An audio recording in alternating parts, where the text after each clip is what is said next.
দেশের আইন শৃঙ্খলা পরিস্থিতি স্বাভাবিক রাখার নিমিত্তে ইউনিট টু সিভিল পাওয়ারের আওতায় 9 পদাতিক ডিভিশনের অধীনস্থ 45 MLRS রেজিমেন্ট আর্টিলারি গত 9 আগস্ট 2024 তারিখে 2500 নারায়ণগঞ্জে মোতায়েন হয়।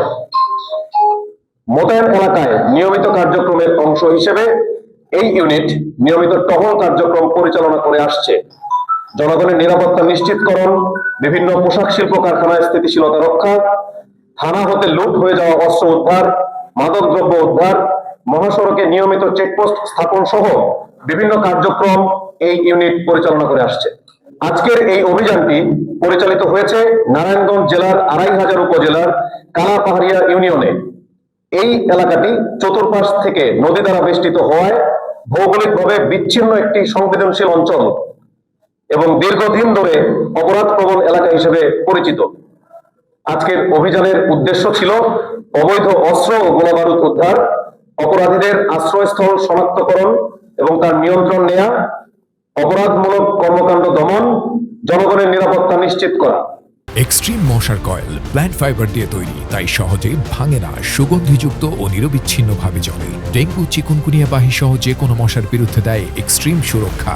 সন্ত্রাসী কার্যকলাপ নিয়ন্ত্রণের প্রেক্ষিতে এই ইউনিট কর্তৃক বিভিন্ন সময় গোয়েন্দা মাঠ কর্মী পাঠিয়ে কালাপাহাড়িয়া এলাকার বিভিন্ন তথ্য সংগ্রহ করা হয়। গোয়েন্দা তথ্যের ভিত্তিতে এই এলাকায় বিভিন্ন অবৈধ অস্ত্র, মাদক এবং থানা থেকে লুটকৃত অস্ত্র থাকার সম্ভাবনা রয়েছে বলে জানা যায়। প্রাপ্ত তথ্যের ভিত্তিতে 45 MLRS রেজিমেন্ট আর্টিলারি কর্তৃক আজকের এই অভিযানটি ভোর 5:30 শুরু করা হয়, যাতে অপরাধীদের পলায়নের সুযোগ কম থাকে। এই অভিযানে সর্বমোট 140 জন সেনা সদস্য এবং 10 জন পুলিশ সদস্যের সমন্বয়ে 150 জন সদস্য কর্তৃক বহির্গমন পথ, নদীপথ, বসতিপূর্ণ এলাকায় পৃথকভাবে কর্ডন এবং সার্চ পরিচালনা করা হয়। অপারেশনাল কার্যক্রমের অংশ হিসেবে আমরা সন্দেহভাজন স্থানে তল্লাশি, গোপন আস্তানা শনাক্তকরণ এবং এলাকা ভিত্তিক টহল জোরদার করি। আজকের এই অভিযানে উদ্ধারকৃত দ্রব্য সামগ্রীর মধ্যে 2500 থানা হতে লুট হয়ে যাওয়া একটি 9 মিলিমিটার পিস্তল, একটি পিস্তলের ম্যাগাজিন, 10 রাউন্ড পিস্তল অ্যামুনিশন, একটি পিস্তল কভার এবং 5 রাউন্ড শটগানের গুলি উদ্ধার করা হয়। এছাড়াও 8টি ককটেল, বিপুল পরিমাণ দেশীয় অস্ত্র, চাইনিজ কোরাল, ইলেকট্রিক শটগান, একটি মোবাইল ফোন, মদ এবং 10 লক্ষাধিক টাকা উদ্ধার করা হয়।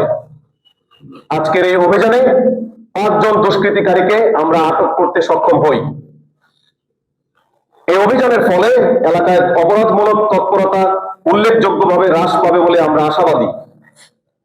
জাতীয় সংসদ নির্বাচনকে সামনে রেখে এলাকায় স্থিতিশীলতা রক্ষার ব্যাপারে আমরা বদ্ধপরিকর।